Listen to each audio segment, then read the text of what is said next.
o participaciones, críticas positivas o negativas, ¿no? De todo se vale aquí para mejorar. Y posteriormente, ya cuando yo termine mi participación y que terminemos todos en cuanto a la participación referente a lo que voy a compartir con ustedes, vamos a presentar un libro aquí del compañero, se llama La Sauceda, y al mismo tiempo un folletito por ahí. Quiero decirles algo, son poquitos libros. Cada librito tiene un costo de 50 pesos. Lo que se recaude aquí va a ser destinado para el museo, para los gastos del café, del panecillo, ¿verdad? Es una aportación que yo hago. Dice que el contador Goyo ya pagó su librito. Entonces, esa va a ser la mecánica. Yo no voy a hacer una presentación, así como diciendo, voy a presentar un libro. Quiero comentarles que cómo surgió esto y cómo lo hice y por qué lo hice. Lo envié a la Asociación de Cronistas por Michoacán, y créanme que para mí fue altamente satisfactorio los comentarios tan positivos que hicieron acerca de este librito, que como librito histórico tal vez no tiene mucha trascendencia, pero tiene demasiada. Lo que les gustó fue el formato que le di. Hagan de cuenta que yo me transporté en el túnel del tiempo como periodista, y aquí en la calzada me encuentro al padre Plancarte y le pido una entrevista, y basado en la propia historia del padre Plancarte, yo le fui haciendo las preguntas. Este formato yo lo copié del cronista de Zacapo, don Fernando, que él es un experto en la historia, la vida y la obra de Fray Jacobo Daciano. Él entrevistó a Fray Jacobo y me vendió la idea, más bien se la robé, y le hablé: maestro Fer, fíjese que quiero hacer esto, es el formato que usted usó, y con ese formato él ganó el premio estatal de Fray Jacobo Daciano. Yo no busco premios, yo busco compartir con ustedes este estilo, esta nueva forma de dar a conocer la historia, una nueva forma de compartir la historia. No se los voy a leer todos, porque seguramente van a comprar un librito, pero además ya se los mandé por WhatsApp, ya lo tienen ustedes. Ahora, si desean comprarlo, va a ser para poner un granito de arena. Ya les dije que lo que se todo lo que se junte es para pagar el café y el... No, eso es cortesía del museo. No, qué cortesías. Es que son gastos. Vámonos a don Plancarte. A usted nadie le regala nada, así es que no es válido su comentario, madre. No, sí me dijo que bello, que todos nos queremos mucho, pero muchas gracias. Entonces, si me lo permiten, pues empezamos. Y si quieren alguien comprar un librito de una vez, pues se lo voy pasando, ¿no? Para que lo vayan teniendo en su mano. No me lo paguen ahorita, lo pagan al final.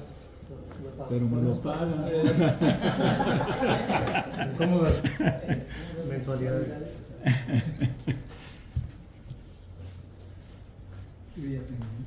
De tanto correría hasta me dio calor. ¿Quién más dijo yo? Acá está el ingeniero. Usted toca ahí tu limón, que se me va a decir que no.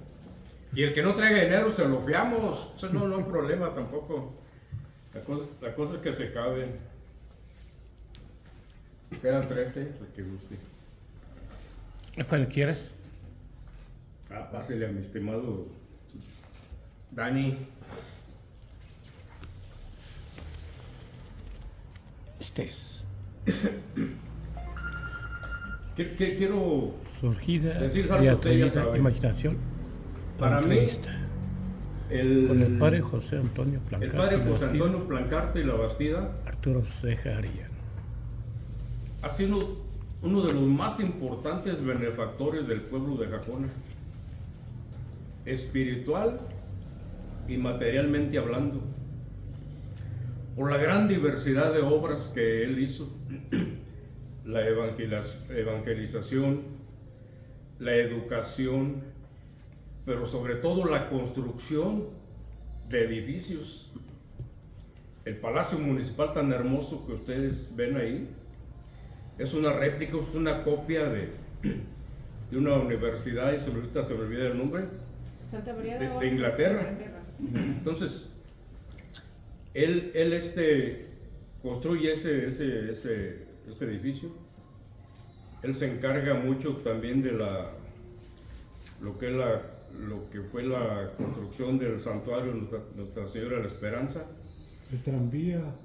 Sí, para allá voy. Ah.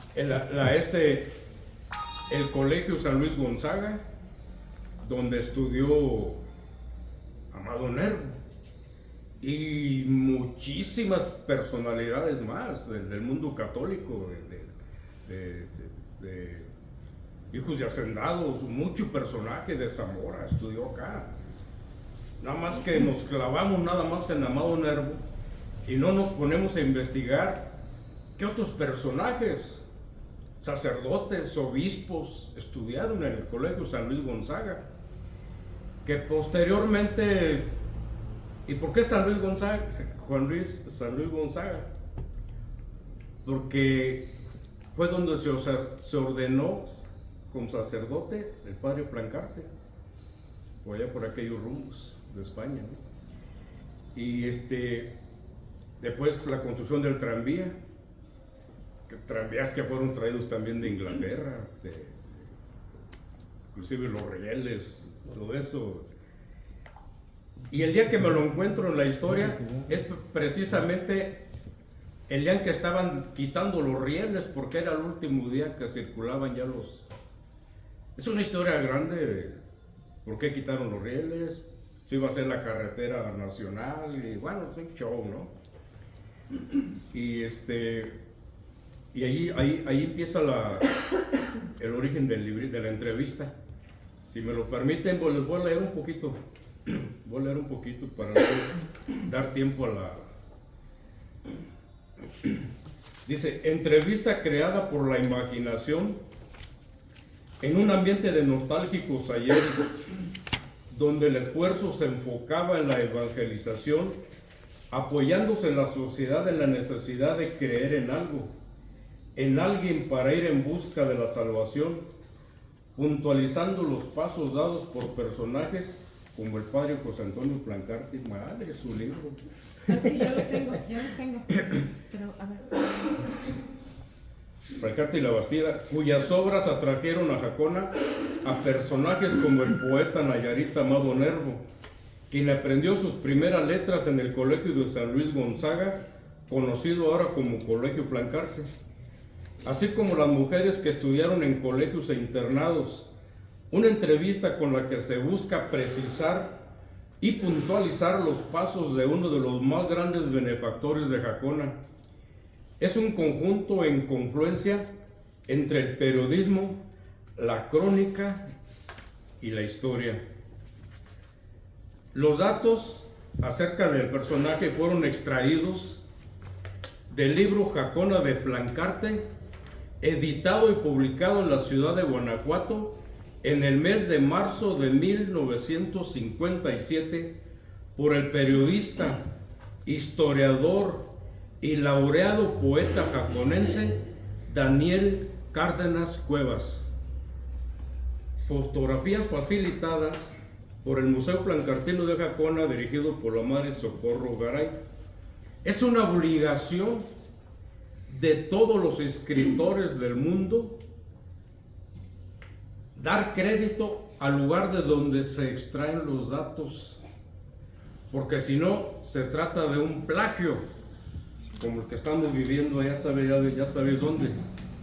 Entonces, qué mejor que empezar con dar el crédito, ¿verdad? Entonces, así compartimos responsabilidades. La recopilación y entrevista inventada es dedicada al pueblo de Jacona, al Museo Plancartino, al Conversatorio Plancartino, a la Asociación de Cronistas por Michoacán, a la Asociación de Cronistas Lerma Chapala, a la Sociedad Mexicana de Geografía y Estadística Corresponsalía Zamora, licenciado Alfonso García Robles, de la cual soy miembro, a la Asociación de Periodistas del Valle de Zamora, que no veo a ningún periodista pasar de que fueron invitados todos, y a la Asociación Michoacana de Periodistas, AMIPAC. No está prohibida la venta total ni parcial de esta recopilación realizada sin fines de lucro. Librito de creación artesanal con fabricación casera para ser compartido con la sociedad. Es común que dicen los libros prohibida la reproducción total o parcial de esto sin el permiso, sin el derecho del autor. Esa es una soberana porquería de todos los que escriben libros. Entonces, ¿para qué escriben si no quieren compartir? Ok. Déjenle narro manera de crónica cómo fue el encuentro con el padre. Ese día el calor era insoportable, sofocante, ponía de mal humor hasta el más pintado de los humanos. Ni el viento se atrevía a pasear por los humedales y pantanos que había en los costados oriente y poniente de la carretera que conectaba a la entonces Villa de San Martín y Villa de las Flores, ahora Zamora y Jacona. Sentado en una roca y debajo de un guamúchil, me limpiaba el sudor de la frente con un pañuelo rojo y de paso me quitaba el polvo en el cuello cuando empecé a escuchar los gritos del arriero, el chasquido del látigo sobre el lomo de las mulas que jalaban pesado vagón repleto de gente, provocando el chirrido de las llantas de acero al surcar los rieles. Las bestias echaban espuma por la boca, tal vez por falta de agua. Era el tren de mulitas que transportaba gente entre ambos poblados, originándose el progreso con ese transporte que no se dio en cualquier lugar, por lo que se consideraba como una región privilegiada. De pronto vi que se acerca un hombre que era acompañado por varias personas. Vestía larga túnica de color café oscuro y de su cuello pendía enorme crucifijo y sostenía su paso con un bastón que, aunque no lo necesitaba, sí le ayudaba para acelerar el paso entre la tierra suelta mezclada con barro negro típico de la región. Calzaba zapatos livianos. Entre la gente corría el rumor de que el gobierno federal había decidido retirar el buen servicio que ofrecían los vagones del tren de mulitas, quienes hacían nostálgico recorrido desde la plaza de Jacona hasta la estación del ferrocarril de Zamora. Ese era el diario proyecto de ida y vuelta. Al centro de Zamora llegaba el vagón por la calle Amado Nervo para recoger pasaje que llevaba hasta Jacona, justo frente al colegio para niñas, ahora Palacio Municipal, edificio lleno de misterios y hechos contrastantes en la historia. Nadie se imaginaba que ese sería el último recorrido, toda vez que esa noche, la del 7 de febrero de 1938, en verdad que fue el último recorrido del tranvía Zamora-Jacona, luego de 59 años de servicio. Ese día por la noche, personal enviado por el gobierno federal que contrató a una compañía para retirar los rieles de acero sueco traído desde Europa, empezaron la nocturna faena con la que evitarían la reacción violenta de los pobladores. Los rieles fueron amontonados y luego enviados a la Ciudad de México en un camión. Al día siguiente acudí al mismo lugar y de ahí me encontré al padre Plancarte, a quien le pedí me autorizara entrevistarlo, a lo que accedió mientras fijaba su mirada hacia Zamora, como si esperara a alguien, y allí inició la conversación. Padre, le dije, ¿desde cuándo inició el servicio del tren de mulitas? Me contesta, para empezar te comento que fue un día 16 de enero de 1878, cuando basados en el decreto número 10, el gobierno concede franquicia a la empresa de Tranvía Zamora Jacona, siendo el primer transporte en su género en Michoacán, mismo que fue inaugurado el día 10 de abril de 1879, o sea, un año después.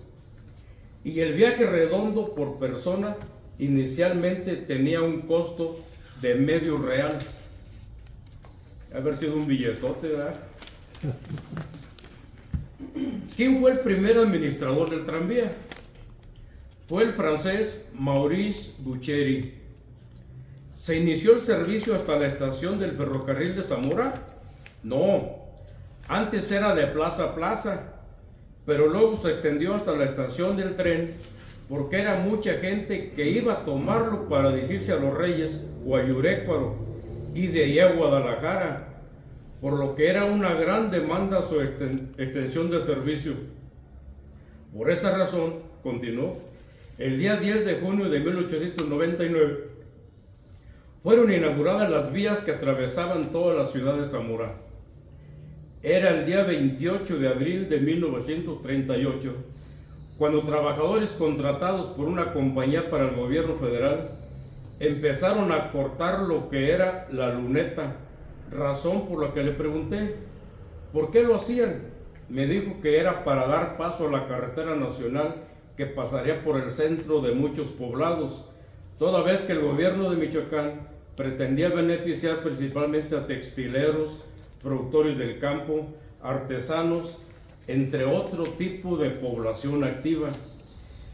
En el año de 1925 eran comercializadas las acciones del ferrocarril, muchas de las cuales estaban en poder de sacerdotes. ¿Quiénes fueron algunos de ellos a los que usted les entregó y a qué precio tenían?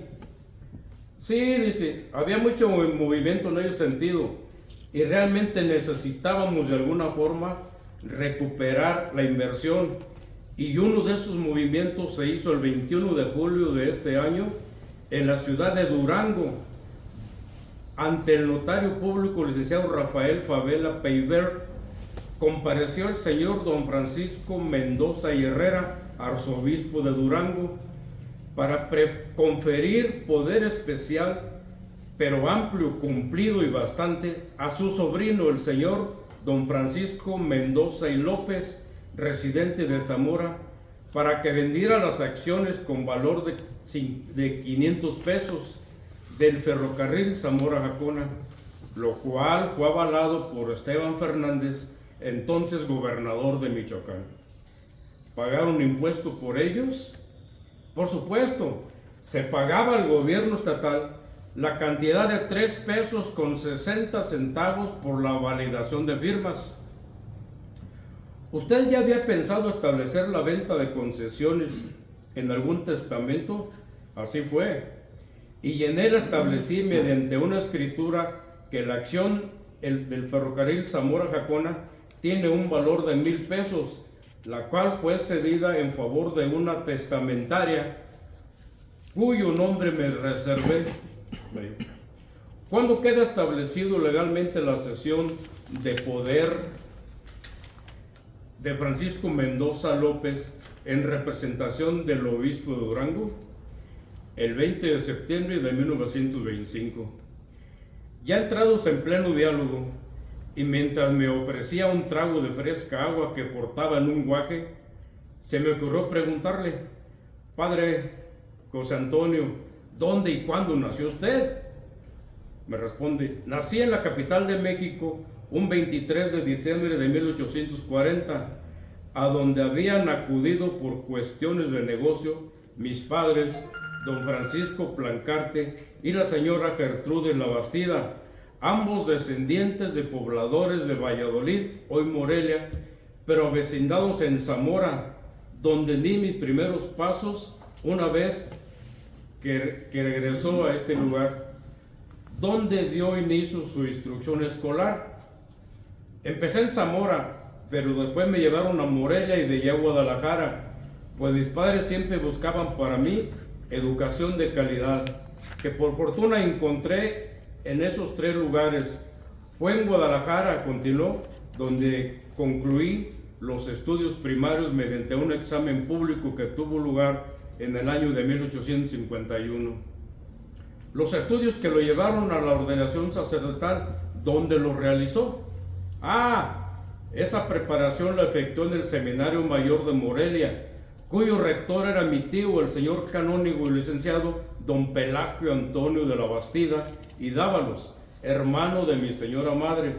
En ese lugar estudié desde el 15 de enero de 1852 hasta el año de 1855.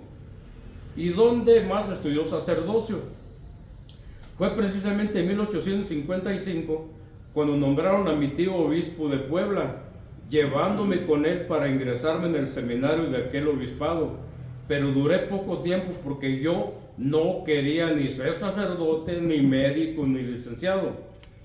Poco después mi tío fue desterrado de la patria y lo seguí acompañando, por lo que el 15 de junio de 1855 salí del puerto de Veracruz, encontrándonos en La Habana, Cuba, a donde había llegado él primero. ¿Y ahí se quedaron? No, de ahí partimos hasta, no sé hablar inglés, Southampton. ¿Cómo? Southampton, Inglaterra. Ándale, ese mero.